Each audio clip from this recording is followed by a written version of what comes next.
scheduling reasons, we only ended up having the two of us available for the time slot, but as we were talking, we still kind of wanted to keep kind of more of a conversational format to this session because there's so many different perspectives to this topic. So this session is titled, How Do We Sing the Lord's Songs When We Know Who Wrote It? And as I was kind of thinking about this title and talking to people about what we were going to do in this session, just kind of kept coming back to me of like, yeah, how do we sing the Lord's song when we know who wrote it? And that person may not be, who we thought they were, or just maybe has a lot of baggage with them that we're now finding out about. Specifically thinking about, I think we're on like our 4th Hillsong documentary that's coming out. My mom was just like, oh, did you see that one? I was like, oh, I think that's like number 5 or 4. Like, there's just so many things that are just kind of hitting us in the face of like, look at all these moral failings, which it's good for us to acknowledge that our leaders are not perfect either and to handle those appropriately. But also as church leaders, we then have to wrestle with this question of, okay, well, these leaders are attached to churches that have songs, so do we still use those songs? And kind of in another vein, thinking about, well, we're going to start thinking about these writers a little bit more, also thinking about hymn writers and who composed the tunes and texts that we're also using in our churches. So just kind of wanting us to have a conversation about that and just offer a space for us to dialogue on that topic. So Terry and I will just kind of start with some thoughts, kind of centering our discussion on what we're going to focus on, and then we'll spend time in discussion, maybe including some story time of anything that comes to mind or any experiences you've had with this topic in particular, and then we'll just close with some final thoughts. So to start us off, for those of you who maybe you're aware that people avoid songs because of authorship, but if you're not, I've got 3 reasons that I've heard in conversations with people about why they tend to avoid songs by specific authors. The first one that comes to mind is because of controversial theologies. So certain people will avoid churches because maybe that church's pastor tends to preach what's called like the prosperity gospel. So some people might tend away from that because it doesn't necessarily acknowledge the full breadth of depth of pain, lament, struggle, and they don't want to advocate for the prosperity gospel of their church, so they avoid that. Or another example that I've heard is people often avoid songs from the church called Bethel. Bethel Church is a Pentecostal charismatic church in Redding, California, and they've been in the media, been in Christian news for some of their controversial practices.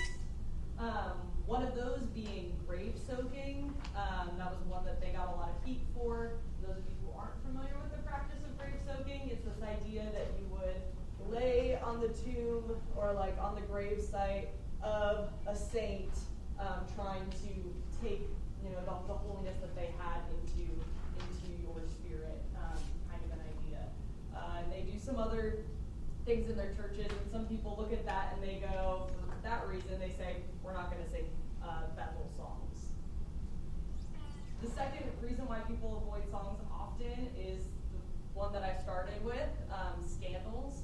So especially Hillsong right now, especially because they were so popular in the 90s, 2000s, and even still today, people will avoid those songs now and are wondering if they should because of all of these scandals with the Houston family and with Carl Lentz at Hillsong New York.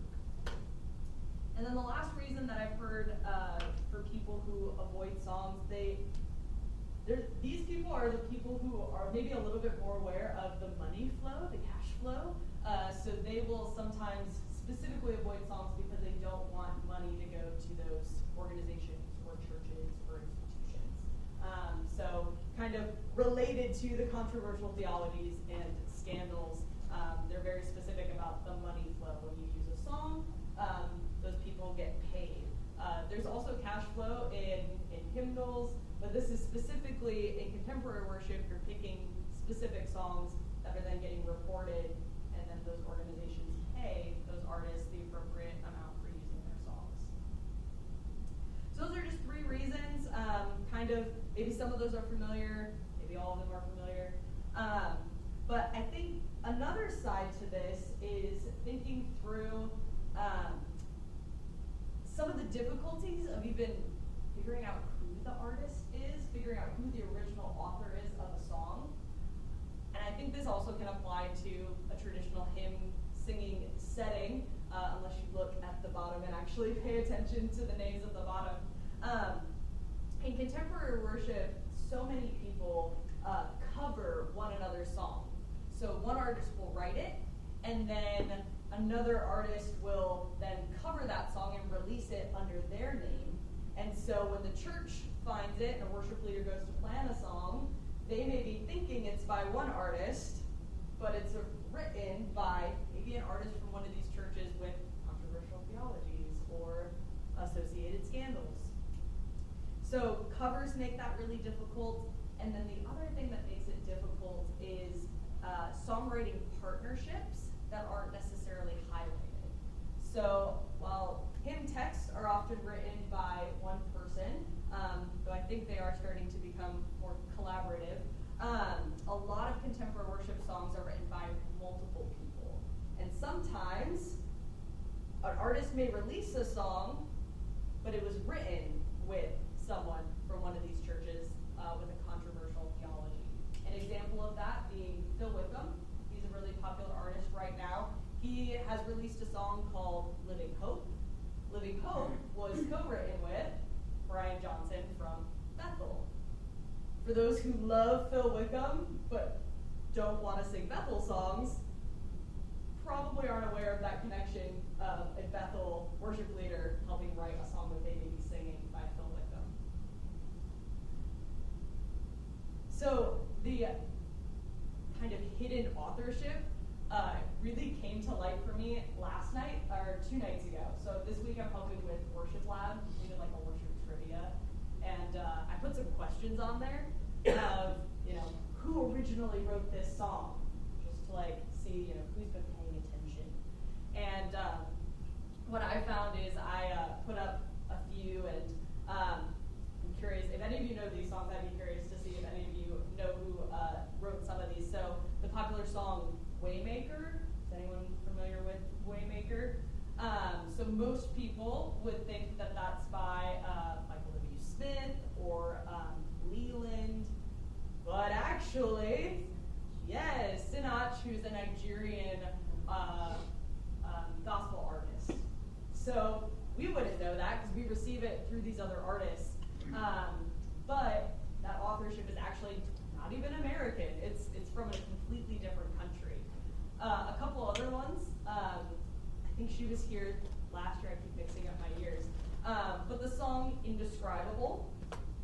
Some of you may be aware that Chris Tomlin has a cover of that song. We had the original songwriter of that song here last year, who is Laura Story. Yeah. So people who've always received that as a Chris Tomlin song may be completely unaware that it was written by a woman and not a man, even just having different genders kind of writing songs and then singing them and covering them. So there's just a lot of confusion even about who is the author, which makes it even more complex when you're trying to decide, do we sing something by this author if you can't even figure out who it's by anymore? So there's all of these different perspectives and avenues and hidden things that are becoming visible, and all these different avenues that make things really complicated. Some groups have started to try and help with some of at least the theology questions. There have been some groups denominationally that have created committees that have analyzed some contemporary worship songs. Some of the difficulties of that when we're looking at trying to plan songs is that they're song specific, not artist specific. So they kind of move away from, do we sing anything by this artist, and kind of look at songs on a song level. Well, what do we do with that?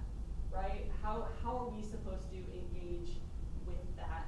I have I know we have a smaller group here, but to just highlight how widespread this differing opinions are, I'm a part of a research group called Worship Leader Research, and we did a survey of over 400 worship leaders. And one of the questions that we asked on that survey is, when considering a song for congregational use, how important is the song's association with an artist or church to your decision on whether to use it?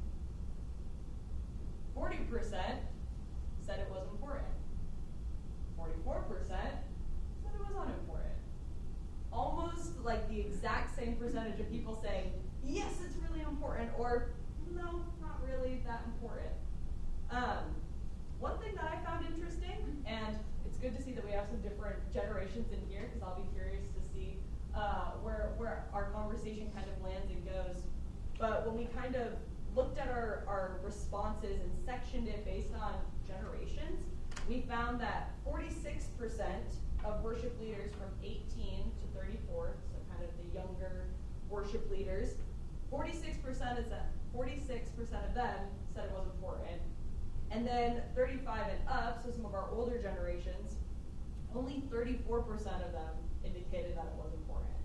So I'm curious, as we kind of start talking, if there's any, maybe there's not. But what we found is that generationally there's some differences even about whether the artist is important or not. So that's just kind of to set the stage for us of what I've been seeing in my own conversations with people and my own research with this research group that I'm in. And I'm going to pass it over to Terry York, and then when he's kind of done presenting this topic from his perspective, I'm really interested and excited for us to talk about this and dialogue together. So. Thank you, Shannan. It was my privilege to be the project coordinator for the development of the 1991 Baptist Hymn. While we were putting together the 1991 Baptist Hymn, although this predates the internet and all that kind of stuff, we started working on it in 1988. Just here to supply your clinician with a donut. Excuse me. I got a letter. I was the project coordinator. My boss, Wesley Forbes, was the head of the church music department for the Sunday school board, and he was the overall editor-in-chief of the hymnal, but I'm the one who put that thing together every day from the middle, until the middle of the night, 6 days a week. And anyway, got a letter from a pastor in state, not Texas, that said, I understand that you're going to use God of grace and God of glory. How dare you? I am scandalized that you're going to use God of grace and God of glory. Don't you know that was written by Harry Emerson Fosdick? Well, yes, I have a doctorate in hymnology. I was quite aware of that. My professor made sure I was aware of that. And he said, how could you put this sinner's hymn in our new hymnal? Of course, it's been hymnal for some time. The sin he was referring to was Fosdick was sort of a left-leaning theologian and did not believe in the virgin birth. So he was a pastor of a large church. So this guy said, you can't put that hymn in the hymnal. So I asked my boss if I could respond to the letter. Every kind of time we got a letter at the Baptist Sunday School Board of any sort of negative thing, we had to respond to it and send the response and the original letter and the response upline, so our bosses could read it and see. My boss said, yes, but I want to read it before you send it. And I said, okay. So I said to him, dear Pastor so-and-so, thank you for bringing to our attention the fact that Fosdick was a sinner. We've given that some consideration. And in giving that some consideration, we discovered a terrible fact. Every one of our hymn writers is a sinner, and that's not enough. So is everyone putting the hymnal together. And everyone who's going to use it. Now what do? We stop singing? That was over the top. My boss saw that, and he edited the letter a bit. He smiled, but edited it before we sent it back. We are gatekeepers. And those who decide what music is going to be sung next Sunday are gatekeepers. You have a responsibility to God, to your congregation, to be thoughtful, to be alert. You have that responsibility. But there's a difference between being alert and aware and being paranoid. How many people do you suppose sing God of Grace and God of Glory know that Fosdick had that little glitch in his theology? Very few. What does that matter? I think part of our issue, and I'm interested to hear you all, and I want to pick up on it, is association. When the people hear the song, be it a contemporary song, a hymn, when they hear the song, what do they hear? What do they think?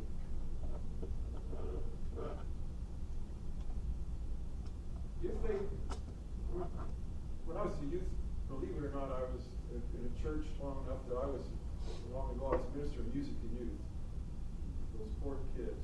And then when I was finally just a minister of music, and I still had responsibility for the youth choir, I was always trying to be innovative. And there was a Coca-Cola commercial. I wanted to teach the world to sing in perfect harmony. Amazing grace, how sweet the sound that saved a wretch like me. I thought, oh, I am so clever. I am so insightful. These people are so lucky to have me. Except every time we sing it, I think they sold another 24 Cokes. People heard a Coke. Not Amazing Grace. How about this one? Amazing grace, how sweet the sound that saved a wretch like me. A nice little take on it. It gives a different flavor to it. And we could probably right now use that. But when I decided it was a good idea to use it, that song was from There Is a Place in New Orleans they call the Rising Sun. There's a brothel. There was a movie, and the brothel was one of the center parts of this. So da-da-da-da-da-da-da. Yeah, it fits Amazing Grace, how sweet the sound. But what do they hear when they hear that? For me, that's the bigger question. And I had this conversation with my colleague here, and Shannan said, yeah, but then what about? And she brings into the conversation, but the money that's going to. So it's never simple. And we have a responsibility to think, how about this? Bum bum ba-dum, bum bum ba-dum, bum bum ba-dum, bum ba-dum, ba-da-dum. Oh, this brings tears to eyes, and this is She Beautiful Come Down thing. That's from Lohengrin. And if you know the opera, I not want to sing that already. A good friend of mine, a minister of music, very fine minister of music, took a youth choir many years ago. Been at this many years ago. I retired when I was 75 years old. When I was a young minister of music, a friend of mine took a youth choir on a tour of Europe. And they were over in Germany and Austria and Switzerland and all of that. And he had his youth choir sing, "We are God's people, the chosen of the Lord."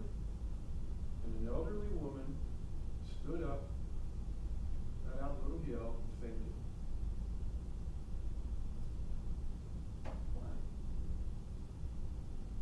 Now, the fact that you're not sure why says to me, I'm glad that hymn was in the hymn book.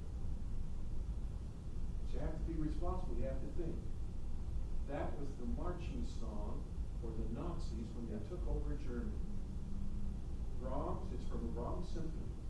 Dum, dum, da, da, da. And Hitler took that and made it part of the marching song for his big rallies. She knew that. She had survived. When she heard in a church that being sung, she literally fainted. Association. How about this one? What wondrous love is this, oh my soul, oh my soul? wondrous love is this, oh my soul? Beautiful. During the American Revolution, if you went to a tavern to get something to drink, you would hear, "My name is Captain Kidd, yes it is, yes it is. My name is Captain Kidd, yes it is." Clink. It's association. Association has to do with time and really with the technology. How long does it take to get from the pub to the church? And it takes a long time. So, and there's not much technology. Now with our technology, the phone I have in my pocket can get something that was written last night into my pocket this morning. So we have responsibility of association. What do the people hear when they hear the music? And that's not the only responsibility, but it is one of them. So let me stop talking and let's just have some conversation with y'all about how important is this idea to you about the songs we sing. Where did they come from? What do the people hear? What does it mean to them? And when do we say yes and when do we say no to using? If you don't know any of this stuff, this works beautifully. If you know what's going on, then this association hooks in. Then if you do some research, you find out here's where the money's going. You have the responsibility to be a gatekeeper but not to be paranoid. How have you handled that? How might you handle it? What are your thoughts?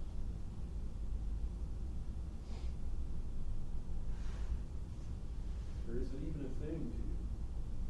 It's okay if it's not.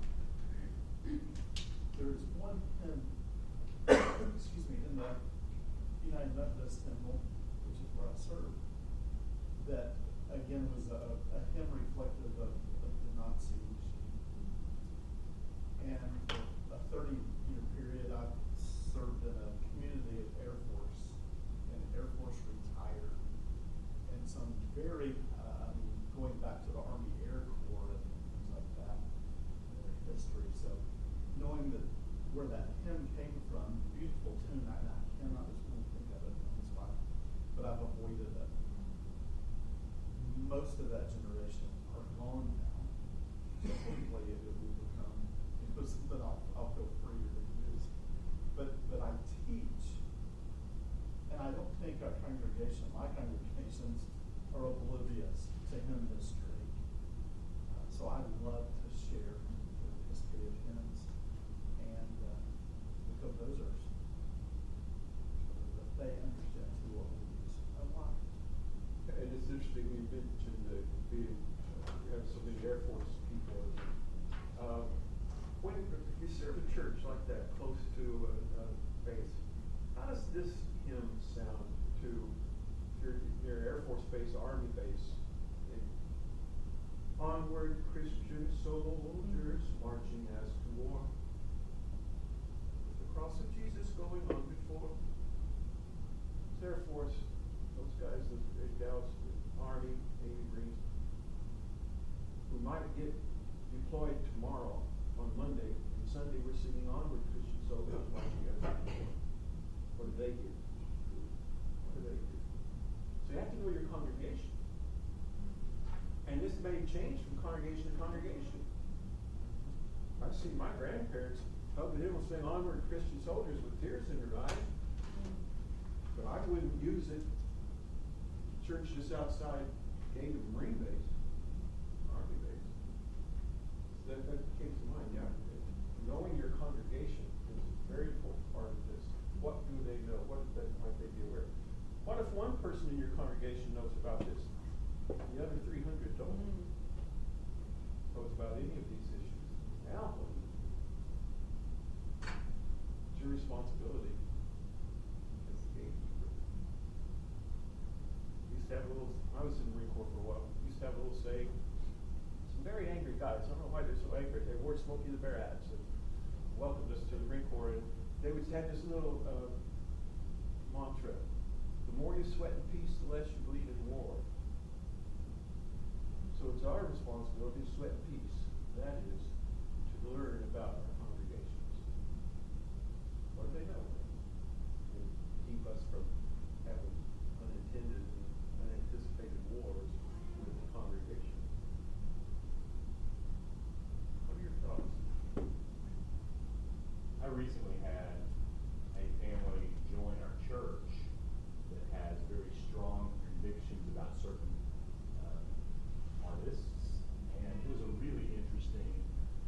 discussion because I think I have a more mediated stance than out of bounds. But they valued that it was being thought about, and for them, that was enough. Like the fact that we wrestled through it and come to a consistently applied logic, then they were willing to go with that. So that was, I feel like sometimes we don't maybe give our people the credit. Yeah. So you talked to them, did you have a conversation with them about that? Started out as a long email exchange and went to lunch. Good. I'm glad to hear you say that. I think that's a remarkable way to deal with this, because the word gets out. You may have had lunch with one family to talk about this, but they have friends in the church. I went to lunch with, and he asked us about this, and we talked about this, and so you had one lunch, and maybe half a dozen families find out about it. Right. So that's time well spent.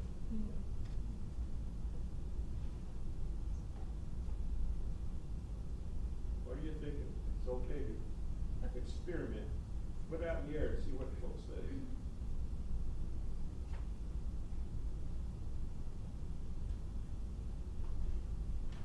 Or if you even have a question to like bring to the group, maybe there's a scenario that you've encountered at your church and you still aren't sure what you're going to do about it, especially in a forum like this with other church music ministers.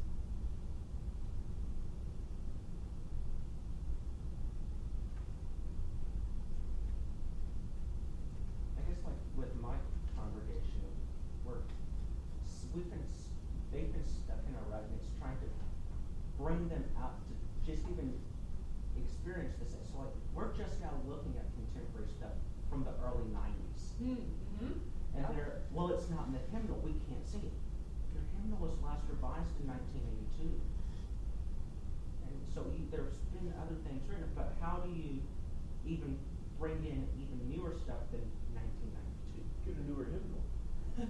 I'm working on it. That's a good start, yeah. Because it will have some of those things in it, and if they see it in the hymnal, you're right, it's baptized. Right. It's automatic. Yeah, I'm trying, but it's a long process. Oh, I understand that.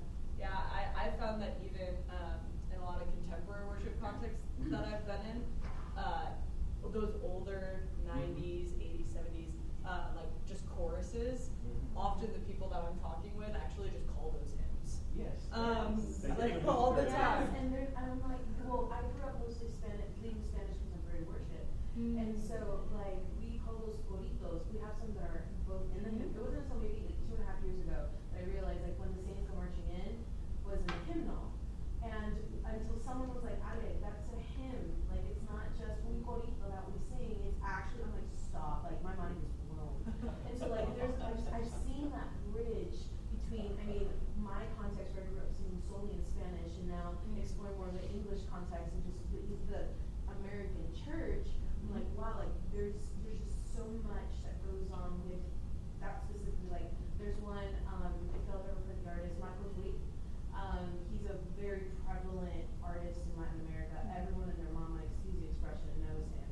And there's one that he sings called Tu Fidelidad, which is your faithfulness. And we can repeat that till Jesus comes and the church just embraces it. And they're like, oh yeah, that's a corito. I'm like, no. It's not in the hymnal at all. So anyway, it's just interesting that you mentioned that. Yeah. So true. Yeah. Well, I think sometimes what happens when we associate songs and put them into specific genre categories, authorship, I think especially goes by the wayside. I think about conversations that I have in like contemporary worship, predominantly churches, and the minute like they say hymn, I think they forget that somebody wrote it. They just, it's over here. It's in the hymn bubble, and so authorship even becomes more obscure because it's by a hymn writer, and that's all that they accept, which further complicates things when you're trying to be more intentional and have more of a process about it.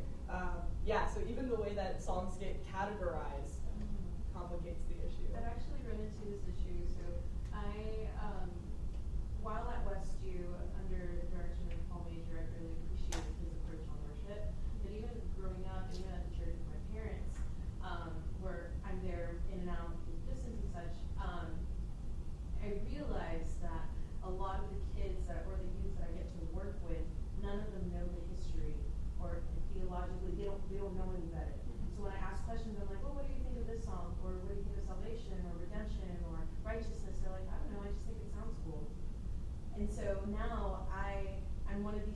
2 or 3 people that will sit down and analyze or tear apart some of these songs and are mindful. And so I guess I'm trying to make it, so I guess my question would be this: how can we introduce a lot of these theological songs or make the younger kids aware of what they're singing?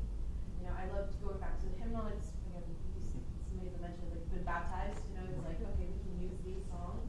So, like, what are some of the things that we could look for in a lot of these newer songs to teach them correctly, for lack of a better term? You might not even tell them that that's a project, that you're wanting them to learn good theology. Just put it in front of them.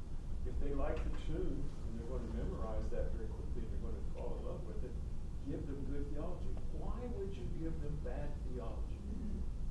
Just because some particular group sang it? Because one particular person wrote it? If it's bad theology, it's bad theology. Don't use it. There are so many other songs that are good theology. And just flood them with good theology. We've never sung such and such. You know you haven't because of theology. But you bring so many others in that same genre, maybe even by the same people, that is good theology. Flood them with good theology. I can't think of any reason to purposely have a congregation sing poor theology. And for that reason, there's some hymns that when I was ministering music, I would not use. Every joy and trial falleth from above, traced upon our dial by the Son of love. Like a river glorious. It's the 3rd stanza. I do not believe that every joy and trial falls from above. If I get up and go over there to that window, put my fist through the window, and I have to go get stitches, God didn't do that. That particular trial was my fault. But the song says, every joy and trial falls from above. No, it doesn't. So I just studied. I don't never sang that, though people loved it. Their grandma sang it, rocking them to sleep. I don't care. We're not going to use it. I flood them with hymns that do tell the story. You can do the same thing in any genre. You tell it correctly. But that's not as clear cut as you think. On the old rugged cross, that hymn idolizes cross. But if my grandparents were in the audience, in the congregation, we'd probably see this. Now there's inconsistency. I would have them sing "Old Rugged Cross," even though I think it's idolatrous. I wouldn't have them sing "Like a River Glorious" because of that one thing. That's inconsistent. I plead guilty. You do the best you can. You do the best you can. And one of the things saying, I'm never going to sing this forever, is saying I'm always right. No, you're not. And now and then, moving over a little bit here, yeah, that's compromise. But it opens up some good things that you can do, bring in through that door. There is not a clean cut, always this way, always that way. Do the best you can. But the best you can means you give some thoughts to what's been brought to us. Who wrote this? What did they hear? Do they know about this person? Where is the money going? Even with the hymnal. My generation, if it's in a hymnal, it's like being in the Bible. But not all hymnals are put together by denominations.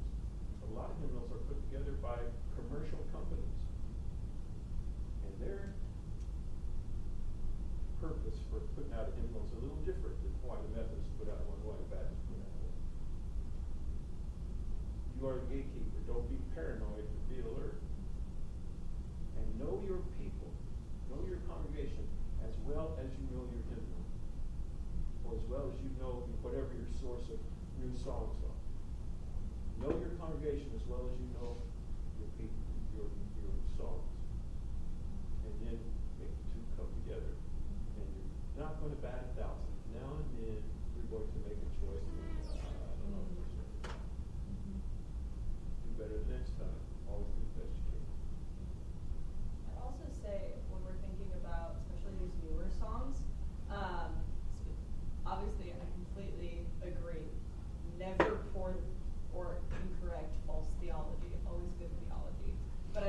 also remembering, especially with some of these newer contemporary worship songs, there's a difference, though I think both have its place, between simple theology and complex theology. Because I think some of these newer contemporary worship songs, they can be good theology, it's just simple. They may not say the word predestination or sanctification or any of these other words that you would get in a theology class, but it's still good truth, and it is still truth. It just may lean a little bit more towards the personal experience of that truth. So I would also encourage that, and especially when we think about authorship, with some of these newer songs and newer artists, and maybe you can speak a little bit to the hymn writers' backgrounds, or if anyone else knows about hymn writers' backgrounds. But a lot of the people who are writing these, they're Christians, and they are, worship leaders, church leaders, but a lot of them don't have a theology degree. They've studied their Bible, and they've been under the teaching of various pastors, and maybe even, read a book, maybe a commentary, but they haven't necessarily, gone and gotten an MDiv. So I think that's also just something to keep in mind too, is how harshly can we critique something, something that's simple theology for not being a complex MDiv or even PhD level theology. So I think thinking about that too, maybe also, I guess for better or worse, if that, I don't know if anyone's thought about that, to think, that maybe at least makes me think a little bit more about using a song that maybe wasn't written by somebody who knows a lot of theology even, and then how do we engage with that? And I'm sure there's hymn writers that also don't have MDivs or any other fancy degrees in theology, but also just have personal experience and Christian living. I think if you start, if the portal in all of that is the hymn telling the truth, is the chorus telling the truth, then it doesn't matter who wrote it. Until you think, well, was it written last night, and did we know that person robbed a bank just before they wrote it? And then we probably won't do it. So in that case, it does matter. But if it's not telling the truth, I don't care if Billy Graham wrote it. If it's not telling the truth. Now, another thing to keep in mind, obviously, is denominational issues. There's some magnificent hymns that baptize babies. If I'm in this congregation, I'm going to sing it. If I'm in this congregation, we're not going to sing it. Is that compromise? No, that's just being smart. That's knowing your people. And knowing that several people can come to the same scripture passage and see something different. Interpret it differently. It's fine with me, as long as they're coming to the Bible. But I'm going to think about where I'm going to use it. Same thing with the Lord's Supper, baptism, things like that, and others. Just know your people, know your surroundings, and then make the best choices that you can. But for me, the first question is going to be, is this song telling the truth? If it is, now there's some other questions to ask. If it's not telling the truth, I don't have to waste any more time on it.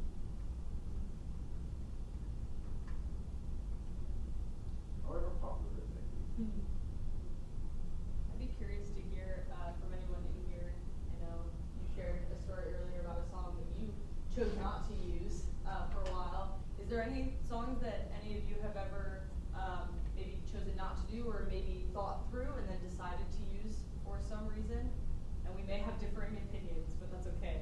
As Terry was saying, all of our contexts are very different, so that's okay. But I'd just be curious to hear some of your stories about kind of wrestling with using a song for your context. I have a lady that, she was a lifelong family friend with my mom, and I got to serve in her church for a while. And one day, I think we must have sung in it, or I don't know, or maybe it was at a memorial service or something. But she said, "I just don't want that hymn sung at my funeral. Please make sure they don't sing that at my funeral. I don't like that hymn." And I said, "Why, Miriam?" And she said, "Well, it's just, Jesus is not just one person's friend, because he walks with me and she talks to me, and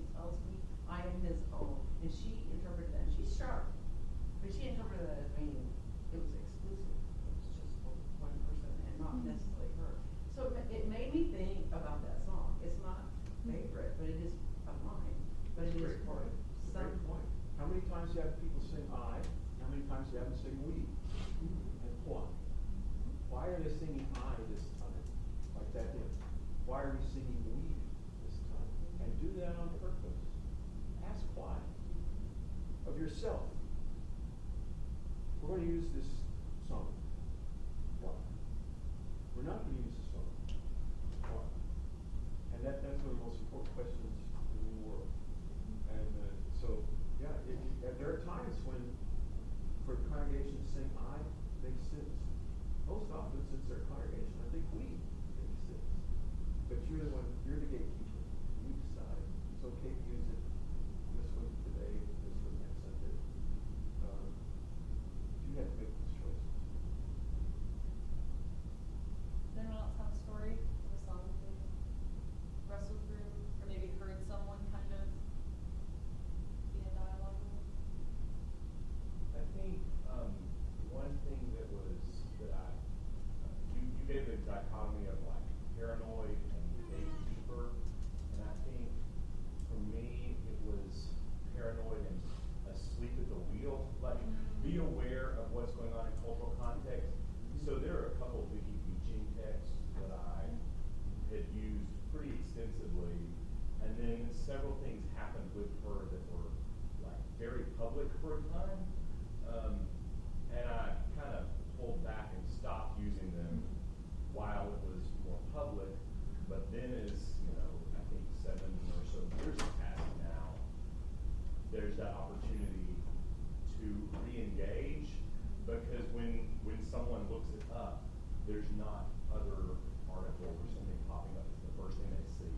So I think just being aware and sensitive with any living writer, what's going on, and is there a reason that maybe, not that we don't do this ever again, but there's a time maybe to put it aside.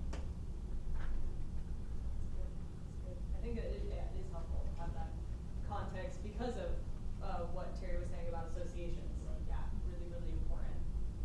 I'm having a senior moment, and I'm racking my brain to think of a course that's been in those for a number of years. This course comes from India. Tune comes from India. And I was going to sing on a particular Sunday, and our church was in Sacramento, California. There were 2 big Air Force bases and about 4 important colleges within reach of Sacramento, California. So I knew we had a lot of people coming from around the world, and one couple that had been coming for some time were from India. And I had remembered from a class about the fact that in India, if you're going to sing to or about a deity, including Jehovah, you sing in unison. To sing in 4 parts is to blaspheme the God. In the hymnal, this tune from India is in 4 parts. So I went to see these folks. Can I come see you? Maybe not. Talk about it. He was doing a PhD in one of the local universities in history. And I said, I want to use this tune in about 3 weeks. It's coming up. It's in our hymnal, but it's a 4-part in our hymnal. And I know that in your country, 4-part is seen as something that should not be sung to God. Would you prefer that we sing it in unison? And there's this silence. How did you know that? Well, I was in a class one day and I stayed awake. I learned about it, and they said, we are so grateful that you came to ask us about that. Please sing it in 4 parts. We are in the United States, and we understand that. And the fact that you ask us about it means the world to us. They ended up joining our church. And so again, it's that kind of awareness. We're not paranoid, but a gatekeeper. No, okay, here's somebody. Let me have a conversation with them. And there's a similar kind of thing. I wanted to use a little musical based on James Weldon Johnson's God's Strong Bones. And it's in, some of it is in dialect. The chairman of our deacons in this church, St. Church, was African American. He was largely Anglo, but multicultural.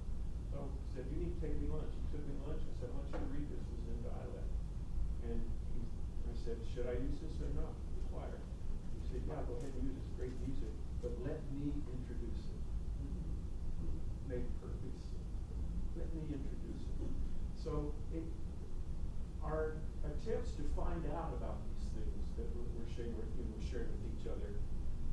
necessarily mean that you're setting up them and us, and we'll see who wins. It may mean that the conversation has a conversation is a simple solution. It will reveal a simple solution. Yes, use the four part. Thank you for asking us. Yes, use the dialect, but let me, an African American, introduce it. Simple, comfortable, and really endearing responses, rather than thinking this is a win-lose kind of a deal, and I hope that I win, or I'm not going to fight it this time. Sometimes we can make a mountain out of a molehill, and all we have to do is respect the people, talk to them, learn. And we not only get to sing that piece of music, but again, having that one conversation, that one lunch, spreads out through the rest of the congregation. Hey, this person who's selecting our music, he or she cares about us. Then when you mess up, you have a bank account of goodwill, and you can make a withdrawal of forgiveness. Then you got to go back and put some more goodwill back in here. But if they know your heart and this goodwill, then you can make a mistake and live through it. So that's why it's a good idea to be with your people.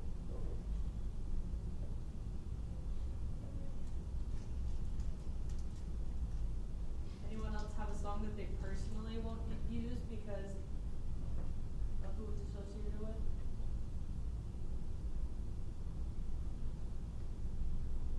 There's a song, I don't even remember the guy's name now that wrote it, but I found out about his lifestyle, and after that I refused to sing. It wasn't a congregational thing, it was more of a choir thing, like choir song. So, but I have not used it and will not use it because of his lifestyle. Yeah. I think it's also helpful to have your own personal convictions.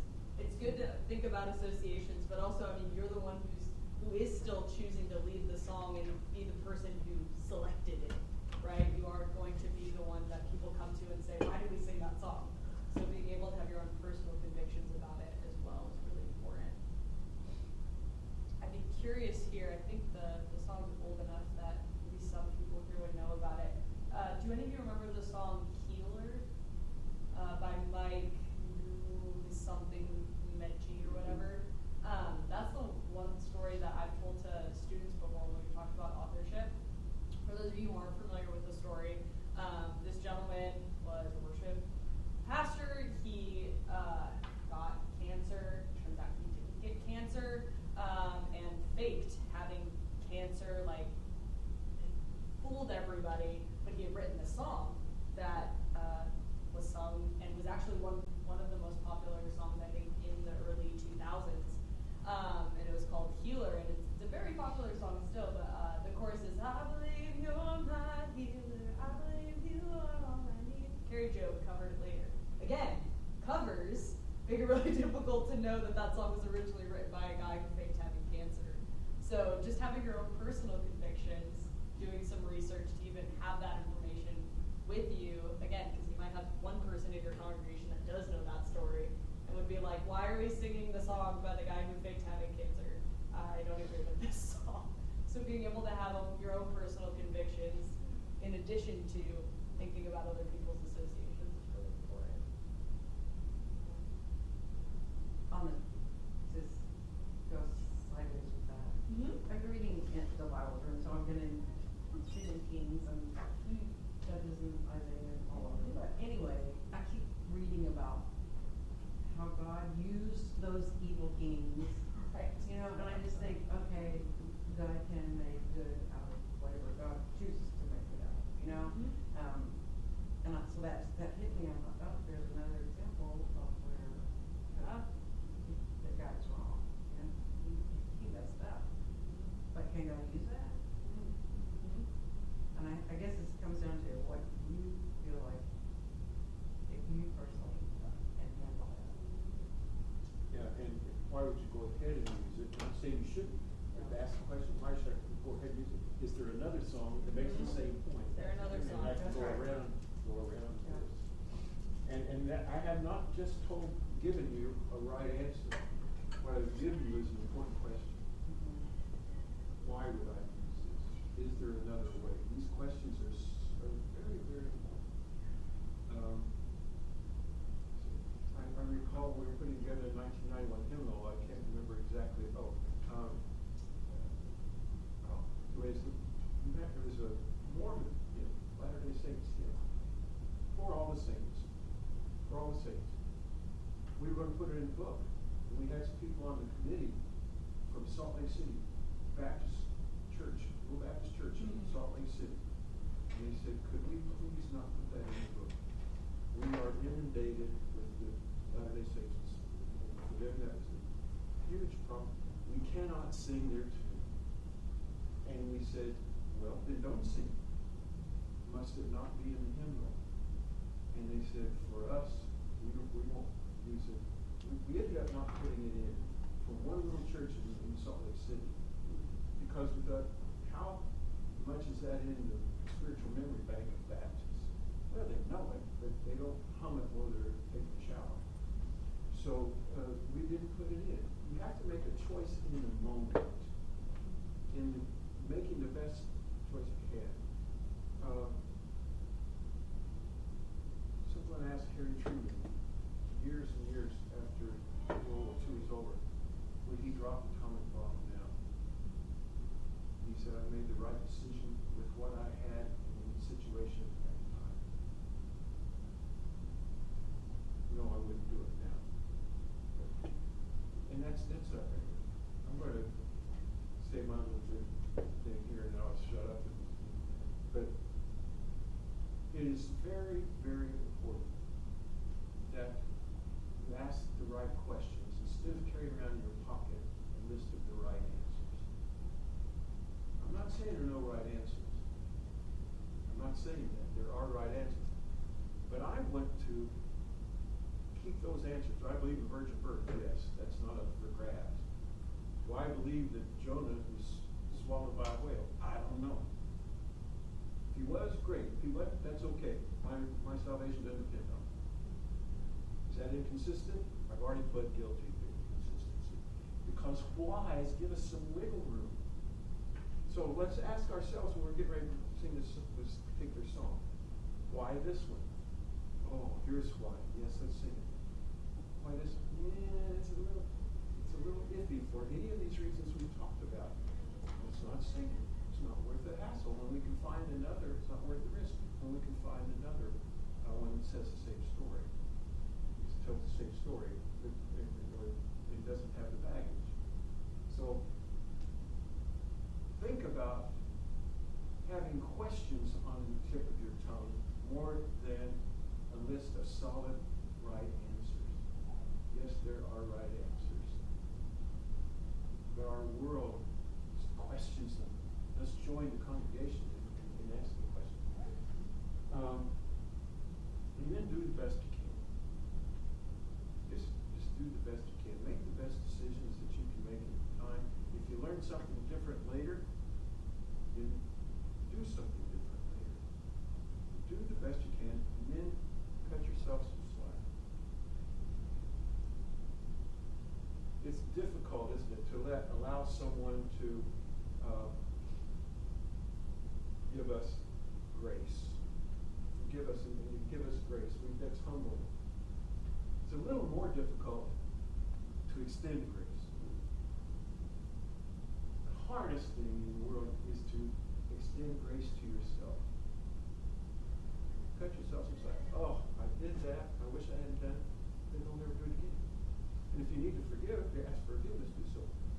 Cut yourself some slack. Ask important questions far more often than you bring up answers. Ask questions. And do the best you can. And just pray, Lord, help me not to mess this one up too bad. Guide my feet. Help me to be honest in my answering. Why? Why am I doing this? And be honest with myself in the actions I take from that point on. These are this is an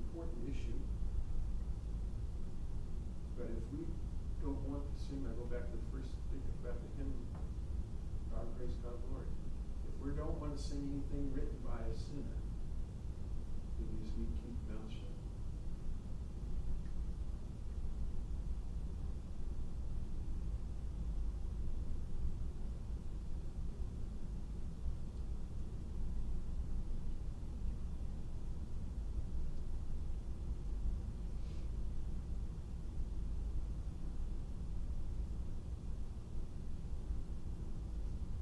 It's fun to see depth of theology changing over the years of a young musician. Some of the contemporary books starting out 20 years ago and see how they developed. It wasn't that they weren't singing truth, because I kept listening to them, kept watching them. At the same time wondering who the theologians are. And then other times, some very young musicians with the greatest depth of theology. Challenges. I would just encourage us as we go to take what Terry said, take some of our thoughts from our conversation, some of the encouragement that we've heard from people who shared some of their stories of processing through this. I would just encourage you as we go that we may not have the right answers, but be intentional and have an answer when someone asks you why we're singing the song, why we're not singing the song. Be able to give them an answer besides